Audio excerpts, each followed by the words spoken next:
नाम जप करते समय हमारा ध्यान बहिर्मुखी हो जाता है।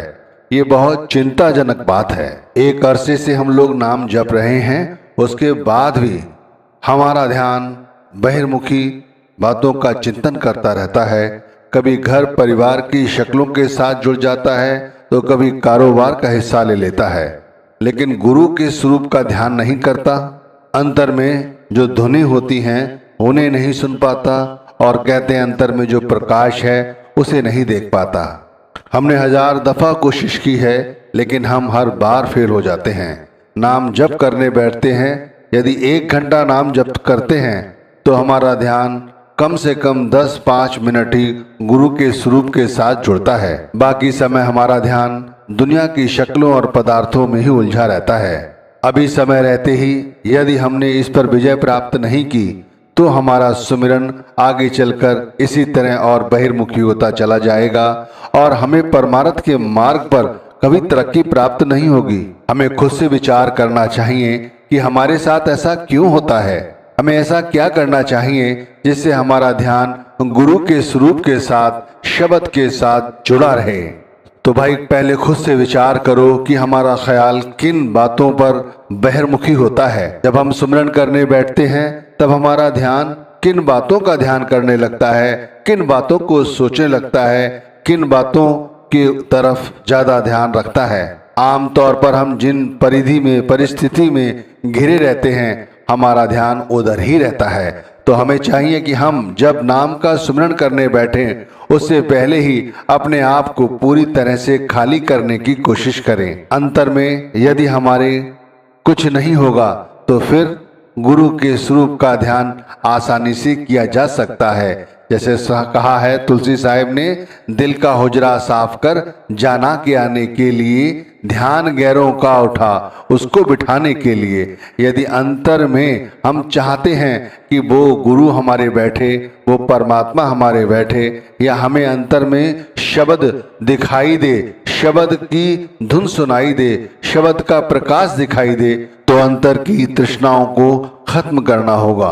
अंतर में शांति स्थापित करनी होगी, तभी ये संभव है। मैं तो यहाँ तक कहता हूँ कि नाम के सुमिरन से पहले ही हमें ये तैयारी करनी शुरू कर देनी चाहिए। जैसे जिन चीज़ों की तरफ हमारा ज़्यादा ध्यान रहता है, हमें ये सोचना चाहिए कि ये शक्लें, ये पदार्थ क्या हमारे साथ जाने वाले हैं। ये शक्लें, ये पदार्थ जिनके लिए हम इतना परेशान होते हैं, ये कुछ भी हमारे साथ नहीं जाएगा, तो हम इनकी बार बार बातों को क्यों सोचते हैं। इसे सोचने से हमें क्या लाभ होगा।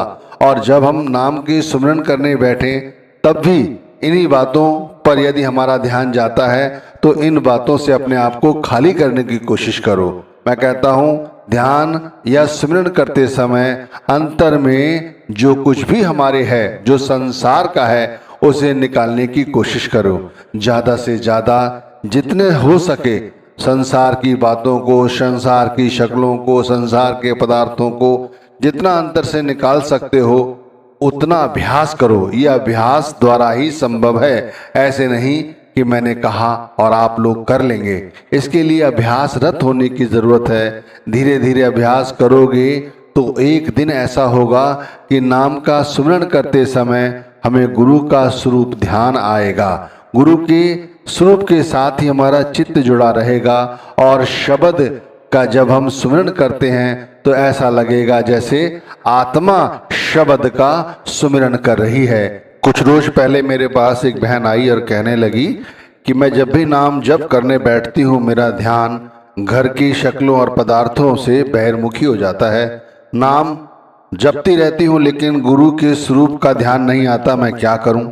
कभी बच्चों का ख्याल आता है, कभी पति का ख्याल आता है, कभी घर की साफ सफाई का ख्याल आता है, कभी रिश्तेदारों के साथ मन जुड़ जाता है। गुरु के स्वरूप का ध्यान नहीं आता। जबकि नाम दान लिए हुए एक अरसा हो गया है, काफी समय से नाम जप रही हूँ, लेकिन मेरे साथ ऐसा ही होता है। अब ये समस्या केवल उस बहन की नहीं है, यही समस्या हम सभी की है कि हम लोगों को नाम दान मिले हुए एक अरसा हो गया है, लेकिन उसके बाद भी हम जब भी नाम जपने बैठते हैं, जैसे मैंने कहा, तो हम बहिर्मुखी हो जाते हैं। जो हमारे साथ हो रहा है हम उन्हीं बातों का ध्यान करते रहते हैं और बहिर्मुखी हो जाते हैं, नाम जपते रहते हैं। लेकिन वो नाम जपना क्या फायदा हुआ जब नाम में ताकत ही नहीं आई। नाम में ताकत कैसे आती है? नाम जपते समय जब गुरु का ध्यान करोगे, गुरु का ध्यान करने पर मन जो इंद्रियों के पीछे पीछे भागा फिरता है वो मन असहाय हो जाता है, और इस तरह मन असहाय होने पर आत्मा प्रबलता के साथ बाहर आ जाती है और मन एक ओर हट जाता है। तब नाम के सुमिरन करते समय हमारा ध्यान गुरु के स्वरूप के साथ जुड़ जाता है। कहते हैं ना कि नाम जपते समय गुरु के स्वरूप का ध्यान करो, लेकिन गुरु के स्वरूप के साथ ध्यान नहीं जुड़ेगा तो ध्यान फिर नीचे की ओर आ जाएगा और फिर 9 द्वारों के जरिए बहिर्मुखी हो जाएगा, जैसे होता है। इसीलिए उस बीवी की बात सुनकर मैंने यही निर्णय लिया कि उसे क्या समझाऊं। तो भाई इसका सबसे सरल तरीका यही है कि सुमिरन की तैयारी, लोग कहते हैं कि सुबह आसन बिछाओ और बैठ जाओ, नाम जपना शुरू कर दो और काम बन जाएगा।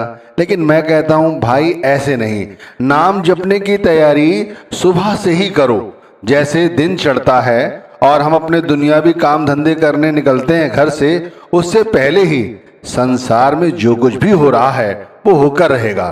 तुम कुछ नहीं कर सकते, जो घटित होना है वो होके रहेगा। हम बेकार में चिंता करते हैं, बेकार में उन बातों को सोच सोचकर अपने अंदर कचरा भरे जा रहे हैं, और यही कचरा है कभी परिवार को लेकर, कभी कारोबार को लेकर, कभी अन्य चीजों को लेकर, जो हमारे अंदर इतना भरा रहता है। जब हम शांत चित्त होकर गुरु का नाम जपते हैं तब हमारा ख्याल इन्हीं सांसारिक कचरे में जुड़ जाता है, फिर गुरु के स्वरूप का ध्यान नहीं करने देता। इसी तरह वो बहन जो कह रही है कि नाम नहीं जप पाती, नाम का जप करते समय दुनिया की शक्लों और पदार्थों का ध्यान आता है, इसी तरह भाई हम सभी के साथ है। तो हमें दुनिया के काम धंधे करने हैं, लेकिन काम धंधे करते हुए उनके साथ आसक्ति नहीं जोड़नी है। जैसे माना हमारा बेटा है, उसकी हमें फीस भरनी है, बेटी है उसकी शादी करनी है, अन्य ऑफिस के भी काम धंधे करने हैं, लेकिन इसके लिए परेशान क्या होना।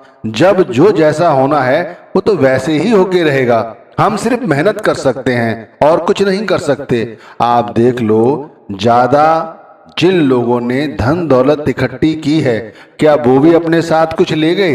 वो भी सब यही छोड़ गए।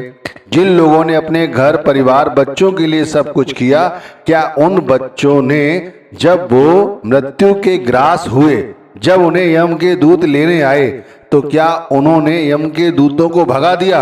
वो कुछ नहीं कर पाए, वो बैठे रहे, और वो कहां से आए और कहां उस व्यक्ति को ले गए कुछ पता नहीं। आत्मा यूं आई और यूं चली गई, कुछ पता नहीं। उसके बाद भी हम चिंता करते हैं। गुरु नाम लेने के बाद भी यदि कोई व्यक्ति चिंता करता है तो वो गुरु का अपमान करता है। समझो, गुरु का अपमान करता है जो व्यक्ति चिंता करता है। नाम दान मिलने का मतलब है परमात्मा मिल गया, शब्द परमात्मा ही है और कुछ नहीं। जो लोग इस बात को समझ नहीं पाए उन्हीं का चित्त बहिर्मुखी होता है। अब जो लोग इस बात को जान लें कि ये शब्द ही परमात्मा है, उनका ध्यान बहिर्मुखी नहीं होता। वो तो हर वक्त मौज में रहते हैं कि परमात्मा का नाम मुझे मेरे पूरे गुरु ने दिया है। वो तो नाम की मौज में जीते हैं, इसीलिए नाम जपते समय उनका ध्यान बहिर्मुखी नहीं होता। तो मैं आप सभी से ये कहना चाहता हूं कि जितना हो सके खुद को खाली करो, खुद को खाली करो। घर परिवार की ओर से, समस्त चिंताओं की ओर से जो होना है वो होकर रहेगा।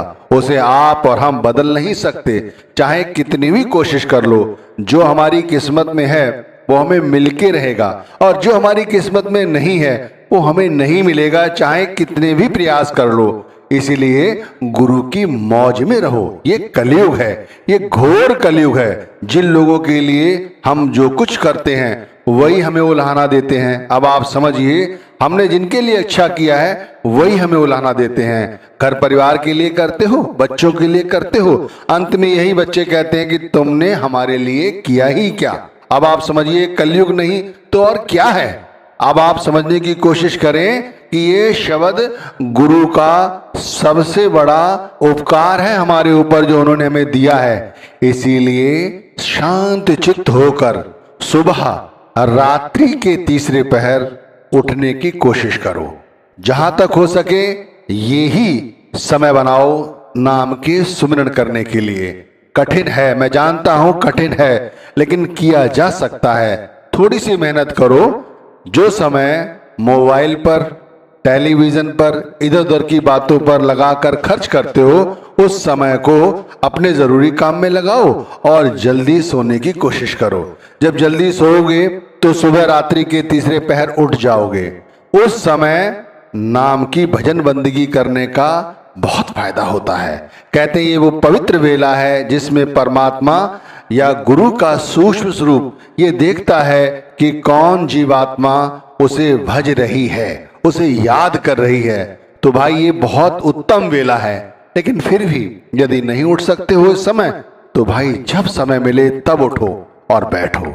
बहुत सरलता के साथ मन पर कोई बोझ ना लेकर नाम का सुमिरन शुरू करो। धीरे धीरे नाम जपो। गुरु के स्वरूप का ध्यान करने की कोशिश करो। कोई विचार आए जो हमें बहिर्मुखी करे तो उस विचार को आने दो और जाने दो, उसका पीछा ना करो। यदि पीछा करने भी लगो तो जैसे ही ध्यान आए कि हमें क्या कर रहा हूं या मैं क्या कर रही हूं, मैं तो सुमिरन करने बैठी हूं, मैं तो सुमिरन करने बैठा हूं, तो मुझे ये नहीं करना चाहिए, तो धीरे धीरे अपने ख्याल को वापस लाओ। इस तरह अभ्यास करना है तो हमारा जो ख्याल है, जो बहिर्मुखी है, वो होना बंद हो जाएगा। सबसे सरल सी बात है कि अगर हमारे अंदर जो कुछ भी है वही तो बाहर निकलेगा। हमारे अंदर यदि क्रोध है तो क्रोध निकलेगा, हमारे अंदर यदि प्रेम है तो प्रेम निकलेगा। ध्यान रखना, इसी तरह हमारे अंदर विषय वस्तु की वासना है तो ये निकलेगी। घर परिवार को इतना अंतर मत बसाओ कि परमात्मा को, शब्द को अंदर बैठने का स्थान ही ना मिले। जब वहां पर परमात्मा को बैठने का स्थान ही नहीं मिलेगा तो उस समय जब नाम का सुमिरन करोगे और उसे पुकारोगे तो वो कैसे दिखाई देगा, उसका कैसे अनुभव करोगे। सारा दिन कोशिश यही करो, ध्यान करो कि अंतर में गुरु बैठे हुए हैं, हृदय में गुरु बैठे हुए हैं। तो वहां पर संसार की जो माया है उसे बिठाने की कोशिश ना करो। इसी तरह शाम को ये कोशिश करो कि जब काम करके घर आए गुरु अंतर बैठे हुए हैं, इनका ख्याल रखें, थोड़ी देर नाम का सुमिरन करें। जब सोए तब ध्यान रखें गुरु अंतर में बैठे हैं। इसी तरह जब सुबह उठें और जब नाम का सुमिरन करने बैठोगे तब भी यही पाओगे। और उस समय नाम का जाप करते समय मैं पक्के तौर पर कहता हूं, यदि 1 घंटा, 2 घंटा, 2.5 घंटा, जितना समय भी नाम का सुमिरन करते हो, उस समय ध्यान गुरु के स्वरूप के साथ जुड़ा रहेगा। जैसे जैसे गुरु के स्वरूप के साथ ध्यान जोड़ेगा, सुषुम्ना नाड़ी की ओर बढ़ने की अपने आप तैयारी हो जाएगी। और कब ऊपर की ओर चढ़े आपको पता भी नहीं चलेगा। आत्मा कब ऊपर की ओर चढ़ना शुरू कर देती है व्यक्ति को पता ही नहीं चलता। और यहीं से शुरुआत होती है ध्यान की, और फिर भजन अपने आप बनता चला जाता है। और इसी भजन में वो शब्द धुन सुनाई देती है, शब्द का प्रकाश दिखाई देता है। जो लोग कहते हैं उन्हें 50 वर्ष हो गए, कोई कहता है 60 वर्ष हो गए, उनका कुछ नहीं बना, मैं कहता हूं इस तरह करके देखो, उनका 100 के 100% सब बनेगा। बड़ा सरल है, बड़ा सहज है, किया जा सकता है, कर रहे हैं लोग, कर रहे हैं। और गुरु के स्वरूप का ध्यान करते हुए घंटों घंटों बैठे रहते हैं। उनके चित्त में संसार की एक क्षण की भी याद नहीं आती। इस तरह नाम की भजन बंदगी करो और अपने आप को खाली करो। बाकी सब परमात्मा पे छोड़ दो, वो जानी जान है, वो सब हमारी देख रेख करेंगे।